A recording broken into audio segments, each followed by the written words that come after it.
नमस्कार विद्यार्थी मित्रांनो, स्टडी MPSC चॅनलमध्ये पुन्हा एकदा आपलं स्वागत. विद्यार्थी मित्रांनो, आपण समाज सुधारकांसंदर्भात माहिती पाहत आहोत आणि ती परीक्षेमुळे कव्हर करत आहोत माहिती. आज आपण भाऊ दाजी लाड यांच्या संदर्भात परीक्षेमुळे माहिती पाहणार आहोत. सो लेक्चर खूप इम्पॉर्टन्स आहे. लेक्चर सुरू करण्याअगोदर जर तुम्ही स्टडी MPSC चॅनलला नवीन असाल किंवा अजूनपर्यंत चॅनलला सबस्क्राईब केलं नसेल तर सबस्क्राईब करून ठेवा. स्टडी MPSC शेजारी दिसणाऱ्या सबस्क्राईब नावाचं जे लाल बटन आहे त्याला क्लिक करून ठेवा आणि शेजारी बेल आयकॉन प्रेस करून ठेवा आणि नोटिफिकेशन ऑल करून ठेवा, जेणेकरून येणारा प्रत्येक लेक्चरचे अपडेट तुम्हाला त्वरित मिळेल. सो आपण लेक्चरला सुरुवात करू. भाऊ दाजी लाड यांचं मूळ नाव रामचंद्र विठ्ठल लाड.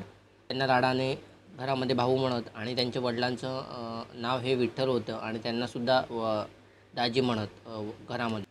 सो त्यांचं भाऊ दाजी लाड असं नाव पडलं, पण मूळ नाव आहे रामचंद्र विठ्ठल लाड. लक्षात ठेवा विद्यार्थी मित्रांनो, परीक्षेमध्ये कन्फ्युजन होऊ देऊ नका जर प्रश्न आला तर. ओके.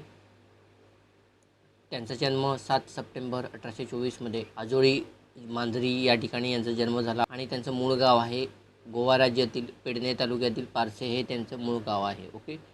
प्राथमिक शिक्षण त्यांनी नारायण शास्त्री पुराणिकांच्या मराठी शाळेत त्यांनी पूर्ण केलं. मूळ नाव रामचंद्र विठ्ठल लाड हे पहिल्यांदा कव्हर केलेलं आहे. उच्च शिक्षण एल्फिस्टन विद्यालय व कॉलेजमधून त्यांनी पूर्ण केलं. खाजगीरित्या त्यांनी संस्कृतीचे अध्ययन केले होते. एल्फिस्टन विद्यालयात त्यांनी प्राध्यापक म्हणून सुद्धा काम केलं होतं. महत्त्वपूर्ण आहे, एल्फिस्टन विद्यालयामध्ये त्यांनी प्राध्यापक म्हणून काम केलं होतं. त्यानंतर ग्रँड मेडिकल कॉलेजमध्ये 1845 प्रवेश घेतला व स्कॉटिश स्कॉलरशिपमधून त्यांनी वैद्यकीय पदवी संपादन केली होती 1851. महत्त्वपूर्ण आहे, ग्रँड मेडिकल कॉलेजमध्ये 1845 ते प्रवेश घेतला आणि 1851 त्यांनी पदवी संपादन केली मेडिकल याच्यामध्ये. ओके. कुष्ठरोगावर त्यांनी खस्ट वनस्पतीच्या बियांपासून तयार केलेले औषध शोधून काढल्यामुळे त्यांना धन्वंतरी म्हणून ओळखले जाते. ओके.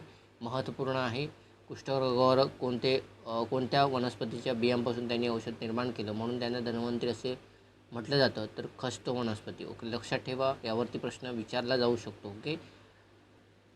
बॉम्बे असोसिएशनचे चिटणीस पद त्यांनी भूषवलं होतं. ओके. महत्त्वपूर्ण आहे, बॉम्बे असोसिएशनचे चिटणीस पद त्यांनी भूषवलं होतं. वेस्ट इंडिया कॅनल आणि इरिगेशन डिव्हिजनचे संचालक म्हणून सुद्धा त्यांनी काम केलं होतं. ओके. 1854. त्यानंतर शेरीफ पदावर नियुक्त 1864 ते 1869 दरम्यान ते शेरीफ पदावर होते. ईस्ट इंडिया असोसिएशनच्या मुंबई शाखेचे ते अध्यक्ष होते. रॉयल एशियाटिक सोसायटीचे सदस्य होते.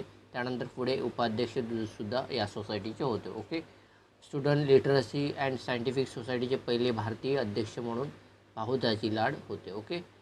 लोहार चाळीतील कन्याशाळेचे रूपांतर भाऊ दाजी गर्ल्स स्कूल असे करण्यात आले, कारण आर्थिक मदत या कन्याशाळेला भाऊ दाजी लाडांनी केली होती, त्यामुळे त्यांचं नाव या कन्याशाळेला देण्यात आलं, Bhau Daji Lad girls school. Okay.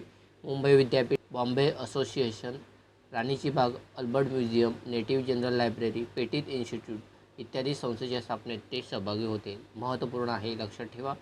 त्यांचा मृत्यू 31 मे 1874 झाला. ओके. त्यांच्या स्मरणार्थ संस्कृत विषयात पहिला येणाऱ्या विद्यार्थ्याला भाऊ दाजी लाड हे पारितोषिक देण्यात येते. ओके. महत्त्वपूर्ण आहे, लक्षात ठेवा. अशा प्रकारे आपण या लेक्चरमध्ये परीक्षेमुळे माहिती पाहिलेली आहे. जर तुम्हाला लेक्चर आवडलं असेल तर लाईक करा, कमेंट करा आणि जास्तीत जास्त विद्यार्थी मित्रांना शेअर करायला विसरू नका, जेणेकरून अशाच प्रकारचा प्लॅटफॉर्म त्यांनासुद्धा उपलब्ध होईल.